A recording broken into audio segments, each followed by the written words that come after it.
Welcome to Stories of Slavery. Today's account takes place in 1849 and centers on Ruth, a black girl with blue eyes who relied on her sharp mind to cheat death, when all signs pointed to her having no escape. What followed was concealed for good reason, and a single revelation could mean her end. This is a heavy and powerful story, so steel yourself and pay close attention. Before we begin, please subscribe to the channel and drop a comment telling us which city and country you're tuning in from.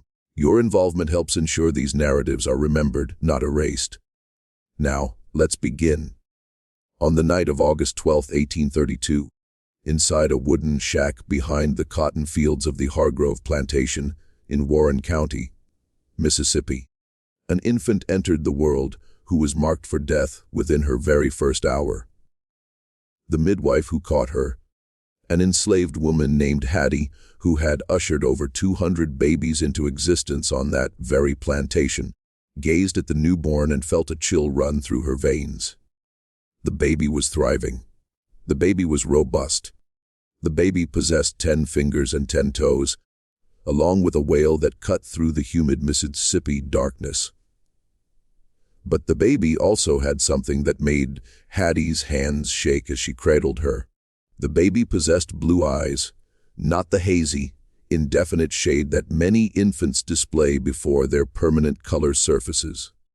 These eyes were already distinct, already luminous, already undeniably blue, blue as cornflowers, blue as the summer sky over the cotton fields, blue as the eyes of Master Thomas Hargrove, the man who owned every soul on that plantation, and who had frequented that particular shack on many nights while his wife slept.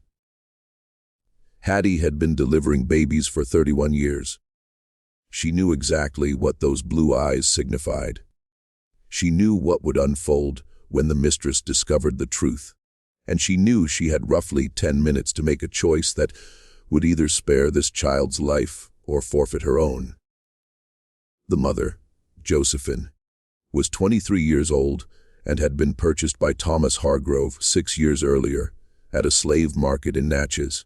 She was what traders referred to as a fancy girl, a term that made Hattie's stomach churn whenever she heard it. It meant Josephine was regarded as beautiful by white standards, her complexion lighter than most, commanding a higher price, because men like Thomas Hargrove would pay extra for women they intended to use for purposes far beyond fieldwork.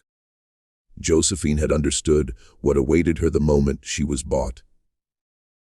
She had endured it, because the alternative was death or something worse. And now she lay exhausted on a straw mattress, gazing at her daughter, grasping immediately what those blue eyes would cost them both. The mistress of the Hargrove Plantation was a woman named Elizabeth, and she was no fool. She was well aware of what her husband did on those nights he claimed to be checking on livestock or inspecting the slave quarters. She knew about the children born on that plantation with lighter complexions than their mothers and features that echoed her husband's face.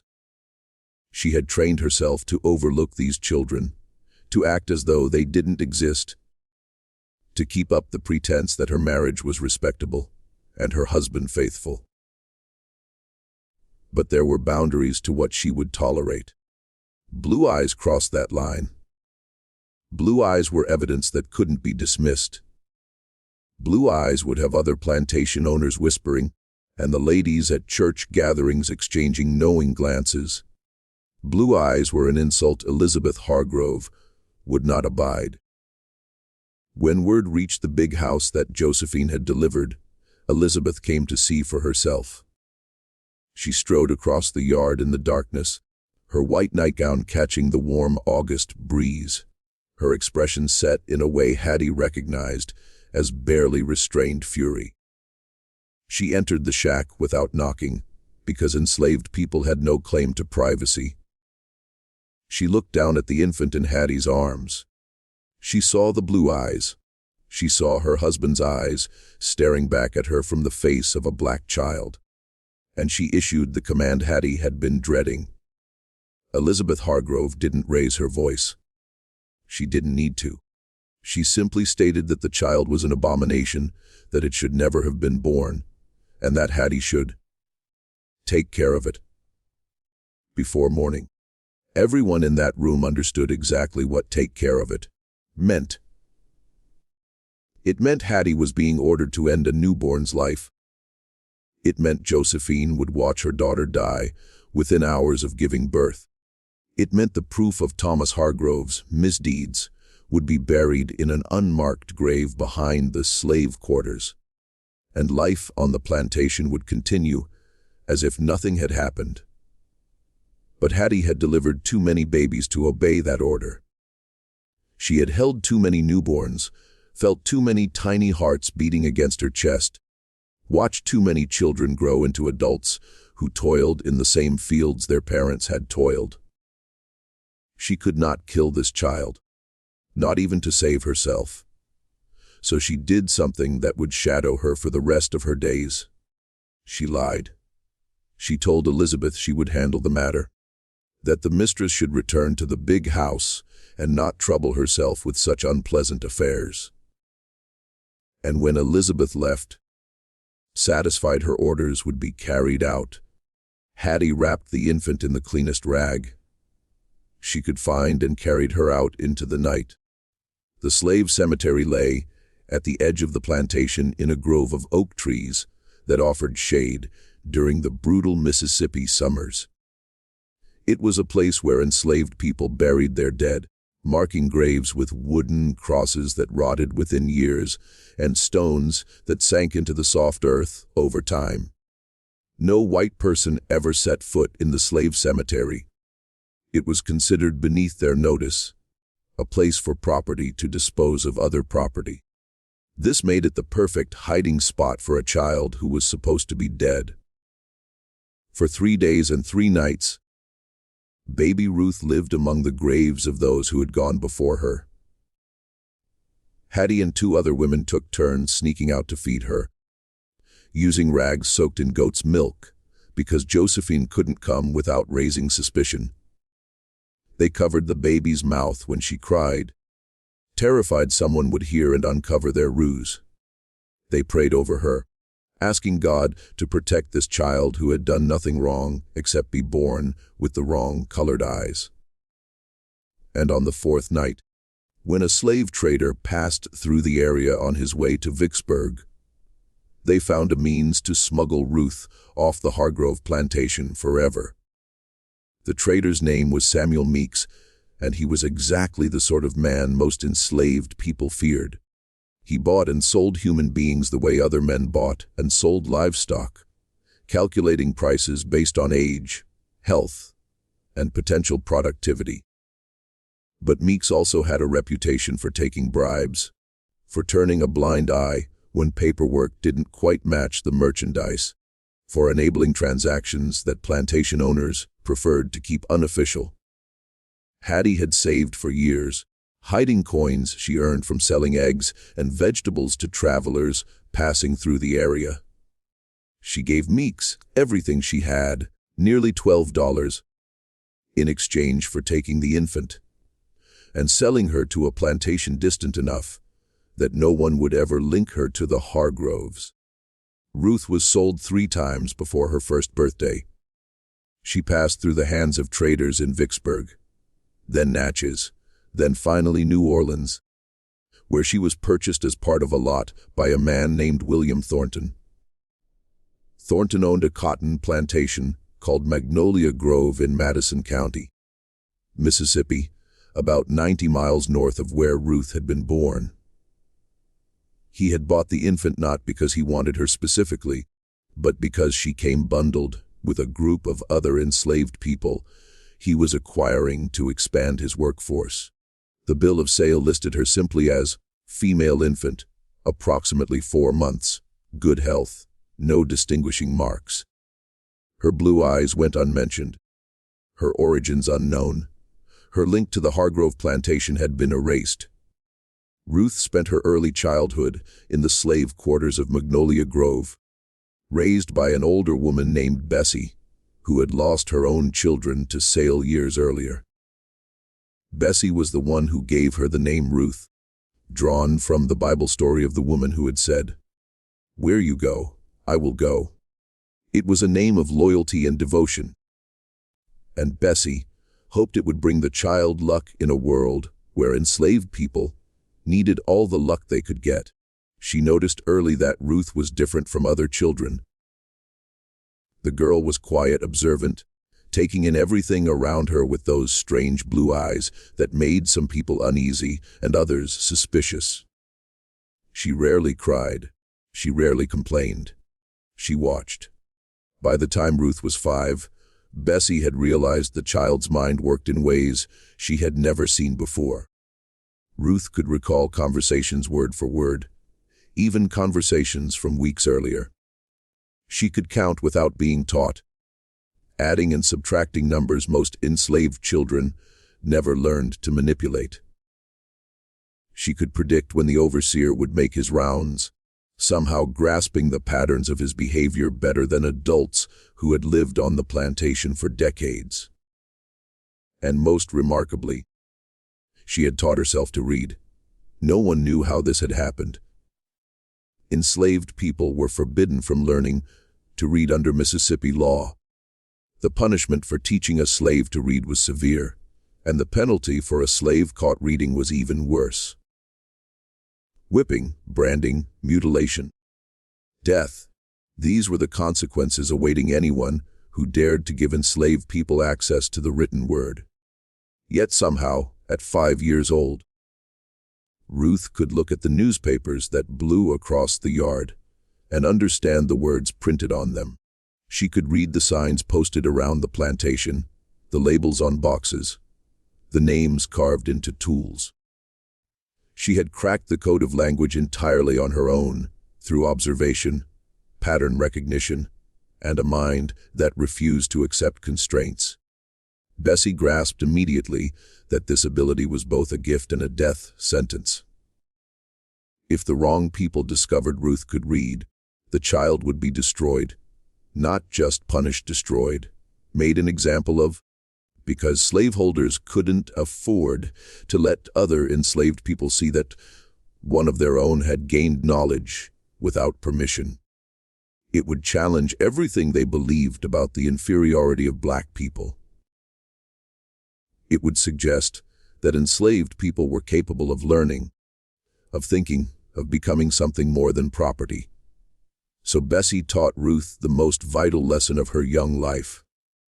She taught her to hide. Ruth learned to pretend she was ordinary. She learned to look confused when white people spoke about things she understood perfectly. She learned to stumble over simple tasks she could have completed with ease.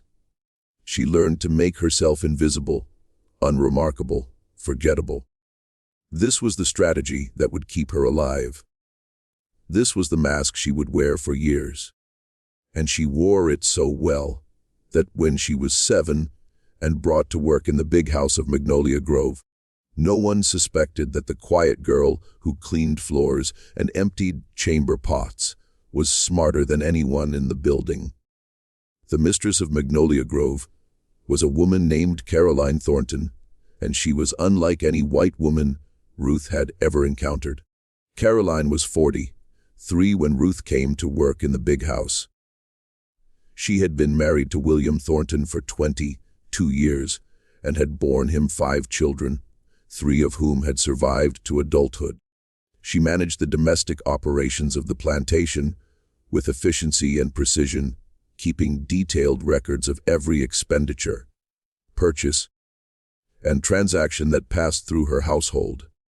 She was educated, having attended a female academy in Charleston before her marriage, and she read voraciously, ordering books from publishers in Philadelphia and New York that took months to arrive by mail. Caroline noticed Ruth almost immediately. There was something about how the girl moved through the house, how her eyes tracked conversations, how she positioned herself to overhear discussions that shouldn't have concerned her. Caroline began watching Ruth the way Ruth watched everyone else, and what she discovered fascinated her. The girl was listening. Not just hearing, but actively listening, processing, understanding. When Caroline discussed household accounts with her husband, Ruth's eyes would flicker toward the numbers on the page. When Caroline read letters aloud, Ruth's lips would move almost imperceptibly, following the words. When Caroline left books lying open on tables, Ruth would linger nearby, her gaze fixed on the text. Caroline decided to test her suspicions. She left a note on her dressing table, a simple message that read, "If you can read this, touch the blue vase." Then she hid and watched. Ruth entered the room to collect laundry as she did every morning. She saw the note, she read it, and after a moment of hesitation, she touched the blue vase. The discovery changed everything. Caroline should have reported Ruth to her husband. She should have had the girl punished according to the law. She should have made an example of her, demonstrating to every enslaved person on the plantation what happened when they acquired forbidden knowledge. That was what society expected. That was what the system demanded. But Caroline Thornton was not entirely a creature of her society. She was curious. She was intelligent. And she was profoundly bored by the narrow life that plantation mistresses were expected to lead. She began meeting with Ruth in secret. She tested the girl's abilities systematically, presenting her with increasingly difficult texts and mathematical problems. She discovered that Ruth could not only read, but could grasp complex arguments, analyze information, and draw conclusions from evidence. The girl's mind was extraordinary, perhaps genius level, by any standard. Caroline had never encountered anyone, white or black, male or female, with such raw intellectual capacity, and she began to wonder what would happen if she cultivated that capacity instead of destroying it. The partnership that developed between Caroline Thornton and Ruth was unprecedented and perilous. On the surface, nothing changed. Ruth continued to work as a house slave, performing the same menial tasks she had always performed. But in private, Caroline began educating her systematically. She taught Ruth advanced mathematics, including the accounting methods she used to manage the plantation's finances. She gave Ruth access to books on history, geography, science, and philosophy. She trained Ruth to analyze documents, detect inconsistencies, and identify patterns others missed. Within 2 years, Ruth understood the Thornton plantation's operations better than William Thornton himself. Caroline began using Ruth's abilities for her own purposes. She had long suspected that the overseer was stealing from the plantation, skimming profits from cotton sales, and falsifying expense reports. But she had never been able to prove it because she lacked the time and expertise to audit years of records. Ruth accomplished in 3 weeks what Caroline couldn't have done in 3 years. She cross-referenced sales receipts with shipping manifests, identified discrepancies between reported and actual production, and traced payments to vendors who didn't exist. She documented everything in a report Caroline presented to William, and the overseer was dismissed within a month. This success convinced Caroline that Ruth was too valuable to waste on domestic labor. She began deploying Ruth as a secret weapon in the Thorntons' business affairs.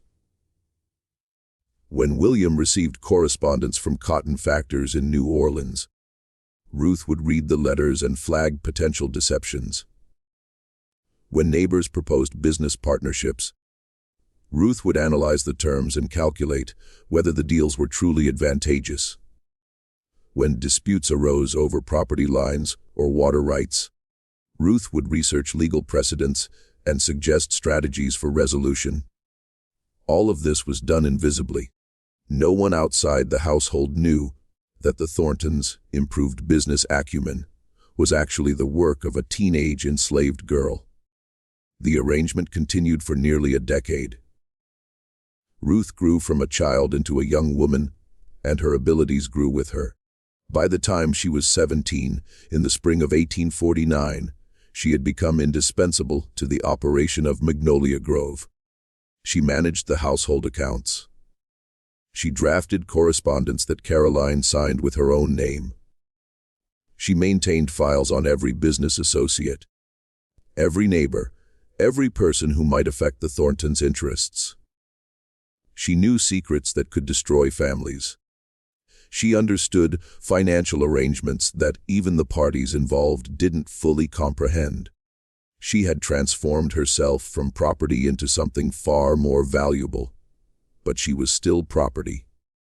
And that contradiction was about to catch up with her. Caroline Thornton fell ill in March of 1849. The doctors called it a cancer of the womb, a diagnosis that carried an inevitable prognosis. There were treatments available, painful procedures involving caustic chemicals and heated instruments. But everyone understood these treatments merely delayed the end. Caroline bore her illness with the stoic dignity Plantation mistresses were expected to display. She continued managing her household until she could no longer rise from bed. She continued directing Ruth's work until she could no longer speak clearly. And she died on May 15, 1849, leaving behind a grieving husband, 3 adult children, and a 17-year-old enslaved girl who had been her secret partner for 10 years. William Thornton was 58 when his wife died. He was a practical man, not given to excessive emotion, but Caroline's death affected him more deeply than he had anticipated. They hadn't married for love.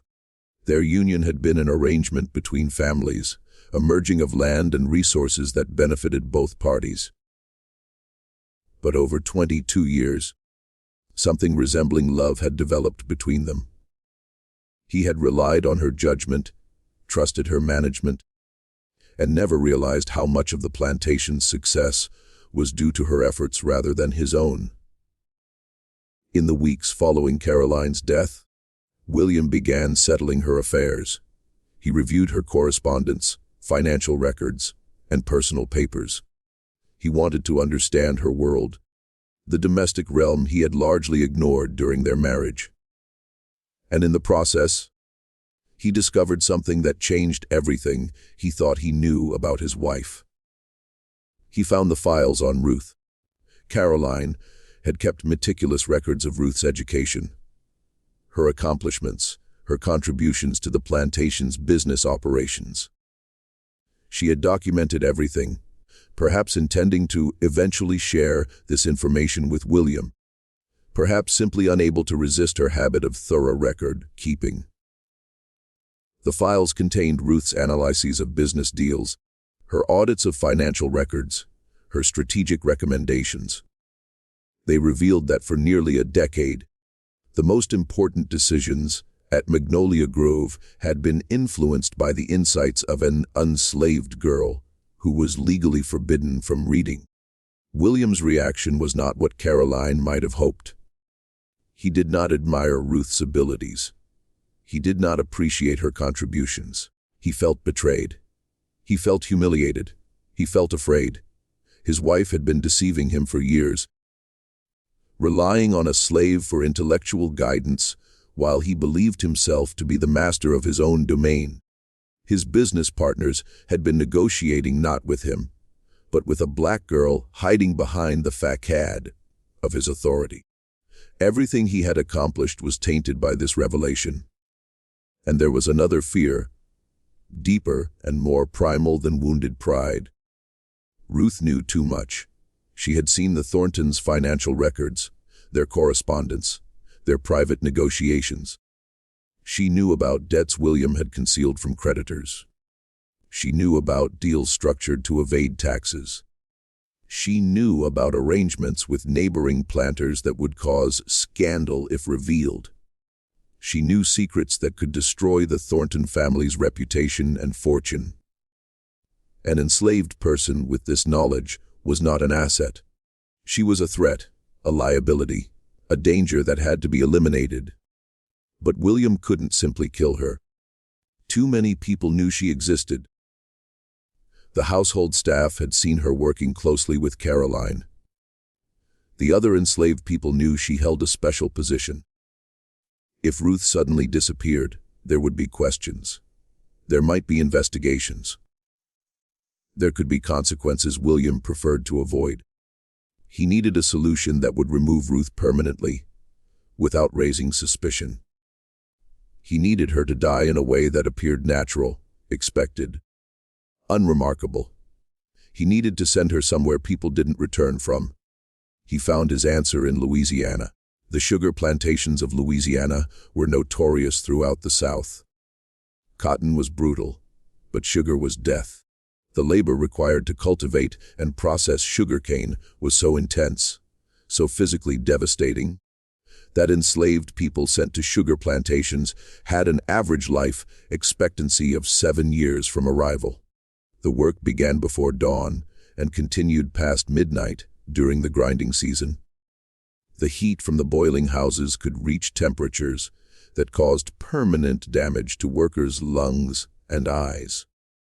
The machines that processed the cane maimed and killed with terrifying regularity.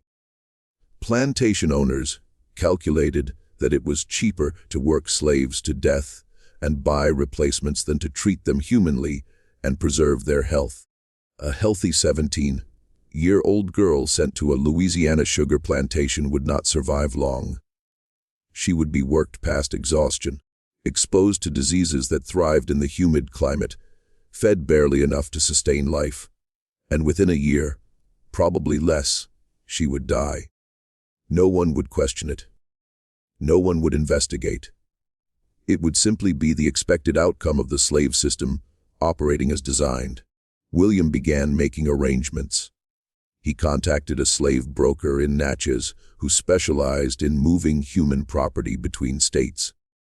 He negotiated a price, accepting far less than Ruth was worth, because his goal was disposal rather than profit. He scheduled the sale for September 15, 1849, giving himself time to manage the transaction discreetly.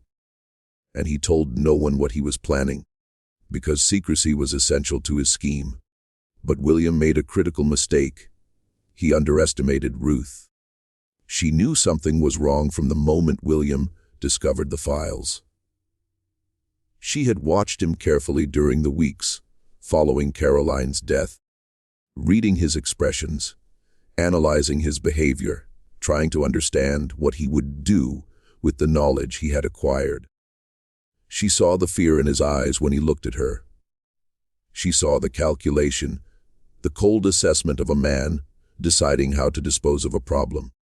She recognized the signs because Caroline had taught her to recognize them in business negotiations. William was planning something, and whatever he was planning, it would not be good for Ruth. She needed information. She needed to know exactly what William intended so she could develop a counter-strategy.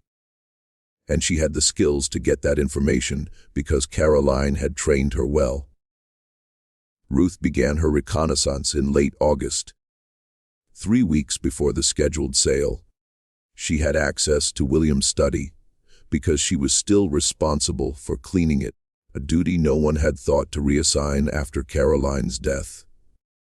She used this access to examine his correspondence, financial records, and calendar of appointments. She did this carefully, methodically, leaving no trace of her intrusion. She photographed nothing because cameras didn't exist for people in her position. She copied nothing because written evidence could be discovered. She memorized everything, relying on the extraordinary memory that had served her throughout her life. What she discovered confirmed her worst fears. William had arranged to sell her to a broker named James Patterson, who operated out of Natchez and specialized in bulk sales to Louisiana sugar plantations. The transaction was scheduled for September 15th. Patterson would arrive at Magnolia Grove that morning, inspect the merchandise, complete the paperwork, and transport Ruth to Louisiana before sunset. By the end of the month, she would be working in the sugar fields. By the end of the year, she would likely be dead. Ruth had 17 days to save her own life. The first thing she did was assess her resources. She had no money. She had no allies among the white population. She had no legal rights of any kind. She couldn't appeal to authorities because the law considered her property, not a person. She couldn't simply run because fugitive slave catchers operated throughout the region, and an escaped slave was worth money to anyone who captured her. She couldn't fight because physical resistance would result in immediate punishment and wouldn't change her legal status. Every conventional avenue of escape was closed to her. But Ruth had something most enslaved people didn't have. She had information. She had spent 10 years accumulating knowledge about the Thorntons, their neighbors, their business partners, their enemies. She knew secrets powerful men wanted kept hidden.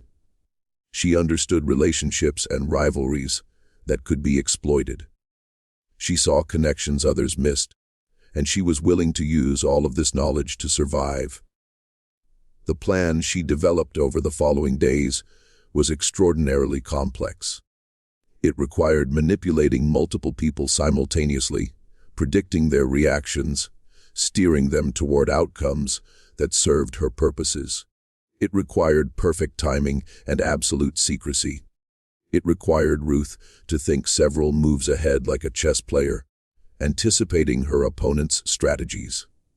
And it required her to take risks that could result in her death if anything went wrong.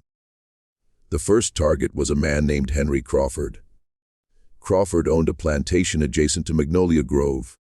He and William Thornton had been rivals for decades, competing for land, labor, and status in Madison County society. Their disputes had sometimes turned bitter, involving lawsuits over property lines and accusations of slave theft. But they maintained a facade of civility because open warfare between planters was considered unseemly. They attended the same church. They served on the same committees. They pretended to be gentlemen, even as they schemed against each other. Ruth knew things about Henry Crawford that he desperately wanted kept secret. 3 years earlier, Crawford had entered into a business arrangement with a cotton factor in New Orleans that had resulted in significant financial losses. To cover these losses, Crawford had engaged in fraudulent transactions, forging documents and deceiving creditors. Ruth knew about this because Caroline had discovered it during her investigations, and Ruth had helped analyze the evidence.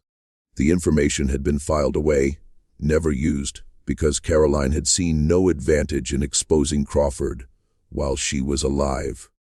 But Ruth saw an advantage now. She began by sending Crawford an anonymous letter.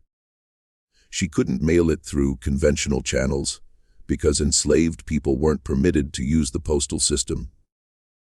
Instead, she arranged for the letter to be delivered through a free black man who worked as a tinker, traveling between plantations to repair pots and sharpen knives. She paid him with a piece of jewelry she had stolen from Caroline's belongings months earlier, hidden away for precisely this kind of emergency. The tinker delivered the letter to Crawford's plantation and disappeared before anyone could question him. The letter was carefully crafted. It didn't threaten Crawford directly. It didn't demand money or favors. It simply informed him that someone possessed evidence of his fraudulent transactions and suggested this evidence might become public if certain conditions weren't met. The conditions were vague, deliberately so. Ruth wanted Crawford frightened and uncertain. She wanted him looking for enemies, suspecting everyone around him, making mistakes she could exploit. Crawford's reaction was exactly what Ruth had anticipated. He became paranoid. He began investigating his household staff, his business partners, his neighbors. He suspected someone close to him had betrayed his secrets, and he was determined to discover who. This investigation distracted him from other concerns and created chaos Ruth could use. The second target was William Thornton himself. Ruth knew that William's plan to sell her depended on secrecy. He didn't want his neighbors to know he was disposing of a slave who had been his wife's personal attendant. He didn't want anyone asking questions about why a healthy young woman was being sent to the death camps of Louisiana. He needed the transaction to appear routine, unremarkable, forgettable. Ruth decided to make it remarkable. She began spreading information through the enslaved community,